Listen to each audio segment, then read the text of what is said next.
And yo mga lods mga sir, good afternoon at rest day natin ngayon. Papunta na akong court para maglaro sa aming semi-finals game. Bali, halftime pa lang ngayon ang first game versus Heritage versus Vicker. Then second game kami mga lods mga sir. Nandun na yung mga kasama ko at nag-aantay na lang na matapos ang game. Bali, good luck na lang sa team namin, Team Impact at saka Team Future, no. Galingan na lang natin parehas para naman mas enjoy yung game, saka ingat syempre sa paglalaro. Injured nga ako ngayon mga lods mga sir, pero okay lang. Walang dahilan para magkaroon ng rason kung sakasakali mang matalo kami, no. Ang importante ay lumaban tayo ng patas mga lodi. Ayan, no. Ready na. Medyo masakit pa dito sa part na to mga lods. So yun, tumatalsik pa yung laway natin sa sobrang excitement, no? So ayan, malapit na tayo sa court mga lods. So ayan mga lodi, nandito na ako at nagsisimula pala, third quarter na pala. Ayan, no? Hindi pa tapos ang first game, no? Tamang antay-antay lang muna para makapaglaro na mga lodi. So nandito na tayo sa court at mapanood muna sa first game. Ayan mga lods mga sir, with idol po. So yun mga idol, tapos na ang first game at ayan, nagwa-warm up na kami at nagre-ready para sa susunod na game, no. Ang kalaban namin dyan ay Team Future. So tamang warm up lang at pagpainit ng katawan para naman mamaya pagpasok ay ready na kami sa bakbakan mga lods mga sir. Ayan, no, talagang tinalo yung Heritage, no, ng Team Vicker, pero okay lang yan kasi parang championship game na din naman yung laban nila. Kaya heto kami at nagpapainit mga lodi. So maya ay mag-uumpisa na ang second game. Kaya tamang nood na lang tayo mga lodi. Kaya heto na, warm up muna mga lods mga sir.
After ng highlights na yon ay ayan, may hindi inaasahang pangyayari. Ewan ko ba kung sinasadya o hindi, pero ayan, nadali yung ating tuhod mga lods mga sir, kaya hindi na rin ako nakapaglaro nung time na yan at di maiwasang hindi mapigilan ng emosyon ng aking mga kasama.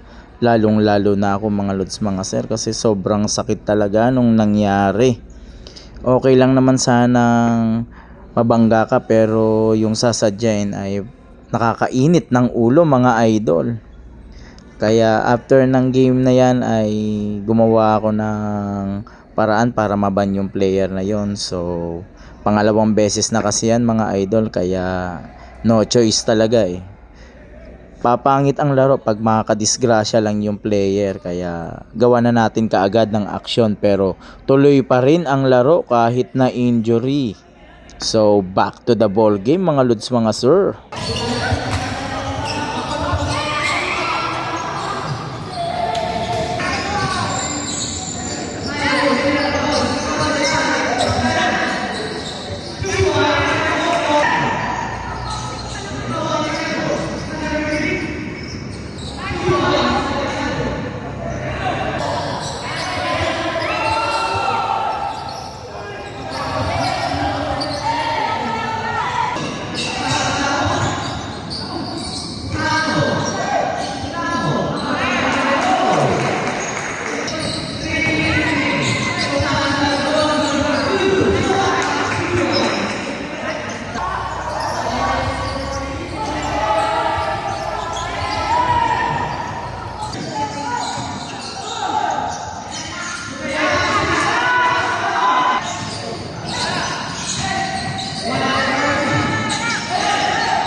So yun nga mga lods mga sir, natalo kami at ang Team Future ang papasok sa championship game. So, nag-enjoy naman kami kahit medyo na-injury tayo mga lods mga sir.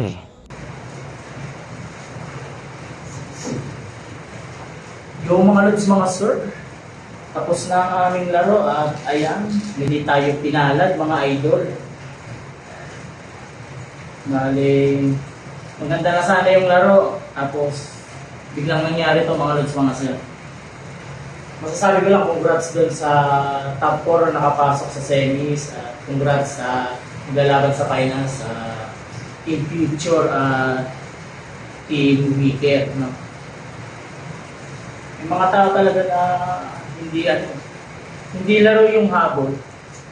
Kumbaga, ang habol mo naman ang intention mo yung makapagpapawis. Kasi may mga tao talaga na mas natutuwa pag nakakasakit. Yung na-injured ka na, tatawa ka. Ayun ako. Pero all in all, walang rason kung natalo kami, talagang binigay namin ng lahat, talagang para sa kanila yung panalo. So, congrats sa Team Future. So, good luck sa finals game. Bawi tayo next Sports Fest mga lods mga sir. So, sa ngayon, kailangan natin ito pa-x-ray bukas. Siyempre, recover. So, salamat sa mga sumuporta sa amin. At least nakarating kami sa stage na to, no? Mga lods mga sir. Aray!